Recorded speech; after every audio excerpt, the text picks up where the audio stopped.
திமுகவின் ஆபாச பேச்சாளரான சிவாஜி கிருஷ்ணமூர்த்தி நடிகையும் பாரதிய ஜனதா கட்சியினுடைய விருதுநகர் நாடாளுமன்ற தொகுதியினுடைய வேட்பாளருமான மதிப்பிற்குரிய திருமதி ராதிகா சரத்குமார் அவர்கள் குறித்து மிக கொச்சையாக ஆபாசமாக பேசிய பேச்சுகள் கடந்த 2 நாட்களாக சமூக வலைதளங்கள் முழுக்க அதிக அளவிலே பகிரப்பட்டு வருகிறது. சிவாஜி கிருஷ்ணமூர்த்தி நடிகை ராதிகா அவர்கள் குறித்து என்ன பேசினார் என்பதை நம்ம இங்கே பேச முடியாது. ஏனென்றால் அந்த அளவிற்கு மிக மோசமாக, மிக கீழ்த்தரமாக, நாகரிகமற்ற முறையில் ஆபாசமாக, கொச்சையாக ஒரு பெண் குறித்து எதை பேசக்கூடாதோ அதை பேசினார். மேடையிலேயே பேசினார். திமுகவினுடைய பிரச்சார கூட்டத்தில், பரப்புரை கூட்டத்திலே பேசினார். கடந்த நாடாளுமன்ற தேர்தல் பரப்புரையின் போது பேசியிருக்கிறார். அப்போ ஏற்கனவே நேற்றைய தினம் ராதிகா சரத்குமார் அவர்கள் சிவாஜி கிருஷ்ணமூர்த்தி அவர்களுடைய பேச்சுக்கு தன்னுடைய ட்விட்டர் பக்கத்தில் கடுமையான எதிர்ப்பு ஒன்றை பதிவு செய்திருந்தார். 2 நாட்கள் ஆகிறது. உண்மையிலேயே திராவிட முன்னேற்ற கழக அரசு ஒரு சரியான, ஒரு நடுநிலையான ஒரு அரசாக இருந்திருந்தால், இவர்கள் சொல்வது போல் பெண்களினுடைய உரிமையை பாதுகாக்கக்கூடிய ஒரு அரசாக, பெண்களுடைய பாதுகாப்பை உறுதிப்படுத்தக்கூடிய ஒரு அரசாக இருந்திருக்குமானால் இந்நேரம் சிவாஜி கிருஷ்ணமூர்த்தி மீது வழக்கு பதிவு செய்யப்பட்டு சிவாஜி கிருஷ்ணமூர்த்தி கைது செய்யப்பட்டிருப்பார், சிறையில் அடைக்கப்பட்டிருப்பார். ஆனால் அது எதுவுமே நடக்கல.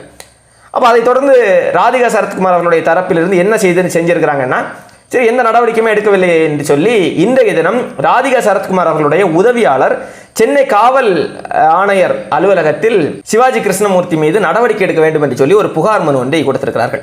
சிவாஜி கிருஷ்ணமூர்த்தியினுடைய அந்த பேச்சு என்பது முழுக்க முழுக்க ஒரு 4ஆம் தர பேச்சாளருடைய பேச்சாகத்தான் இருந்தது. அதில் ஒன்றும் ஆச்சரியம் இல்லை. ஏனென்றால் அவர் 4ஆம் தர பேச்சாளர் தான். 4ஆம் தர பேச்சுகளை பேசுவதற்காகவே திமுக சிவாஜி கிருஷ்ணமூர்த்தி போன்ற ஆட்களை எல்லாம் வைத்து அவர்களை அழகு பார்த்து அவர்களை மேலும் மேலும் ஊக்கப்படுத்தி வருகிறது. இந்த சிவாஜி கிருஷ்ணமூர்த்திக்கு பெண்களை குறித்து அவதூறாக, கொச்சையாக, ஆபாசமாக பேசுவது புதிதல்ல. ஏற்கனவே குஷ்பு அவர்கள் குறித்து, இன்னும் சில நடிகைகள் குறித்து, பெண்கள் குறித்து எல்லாம் அவதூறாக பேசி, ஆபாசமாக பேசி வழக்கு பதிவு செய்யப்பட்டு சிறையில் அடைக்கப்பட்டவர் தான் இந்த சிவாஜி கிருஷ்ணமூர்த்தி. அப்போ அவரை சிறையில் அடைத்ததற்கு காரணமே கடுமையான எதிர்ப்புகள். இவ்வளவு ஆபாசமாக, கொச்சையாக பேசக்கூடிய ஒரு நபரை ஏன் உங்களுடைய கட்சியில் வைத்திருக்கிறீர்கள் என்று சொல்லி வெகுஜன மக்களிடம் இருந்து வந்த எதிர்ப்பை தொடர்ந்து தான் திமுக சிவாஜி கிருஷ்ணமூர்த்தியை கைது செய்து சிறையில் அடைத்திருந்தது. ஆனால் அதைத் தொடர்ந்து அவரை விடுதலை செய்து கட்சியிலிருந்து நீக்கம் செய்யப்பட்டிருந்த சிவாஜி கிருஷ்ணமூர்த்தியை மறுபடியும் கட்சியில் இணைத்து கடந்த தேர்தல் முழுக்க சிவாஜி கிருஷ்ணமூர்த்தியை பயன்படுத்தியது, திமுக மேடையிலே பேச வைத்தது திராவிட முன்னேற்ற கழகத்தினுடைய தலைமை. அப்படி இருக்கக்கூடிய சூழலில் கடந்த நாடாளுமன்ற தேர்தலின் போது சிவாஜி கிருஷ்ணமூர்த்தி பேசிய அந்த பேச்சு தான் இப்போது சமூக வலைதளங்களில் அதிக அளவிலே பலராலும் எடுத்து பகிரப்பட்டு வருகிறது.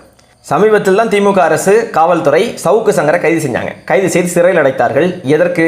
சவுக்கு சங்கர் பெண் காவலர்கள் குறித்து கொச்சையாக பேசிவிட்டார், ஆபாசமாக, அவதூறாக பேசிவிட்டார், அதனால் நாங்கள் சவுக்கு சங்கரை கைது செய்வோம் என்று சொல்லி கைது செய்தார்கள். அதைத் தொடர்ந்து சவுக்கு சங்கருடைய கை உடைக்கப்பட்டது, கஞ்சா வழக்கு போடப்பட்டது. இன்னும் எத்தனையோ வழக்குகள் தொடர்ச்சியாக சவுக்கு சங்கர் மீது போடப்பட்டு வருகிறது. அவர் மீது அடக்குமுறைகளும் ஒடுக்குமுறைகளும் திமுக அரசு ஏவிக்கொண்டிருக்கிறது.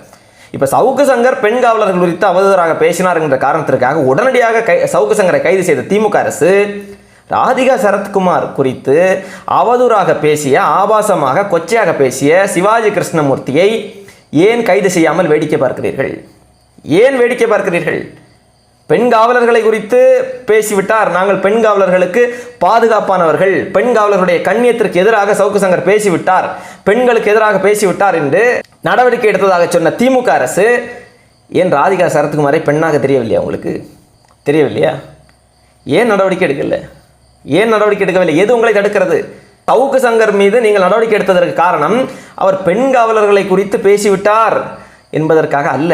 சவுக்கு சங்கர் தொடர்ச்சியாக திமுகவுக்கு எதிராக பேசி வந்தார். இதை ஒரு வாய்ப்பாக பயன்படுத்தி சவுக்கு சங்கர் மீது கைது நடவடிக்கை, வழக்கு எல்லாவற்றையும் நீங்கள் செய்து கொண்டிருக்கிறீர்கள். சரி, அது ஒரு புறம் இருக்கட்டும். இப்போ சிவாஜி கிருஷ்ணமூர்த்தி மீது எப்போது நடவடிக்கை எடுக்கப் போகிறீர்கள்?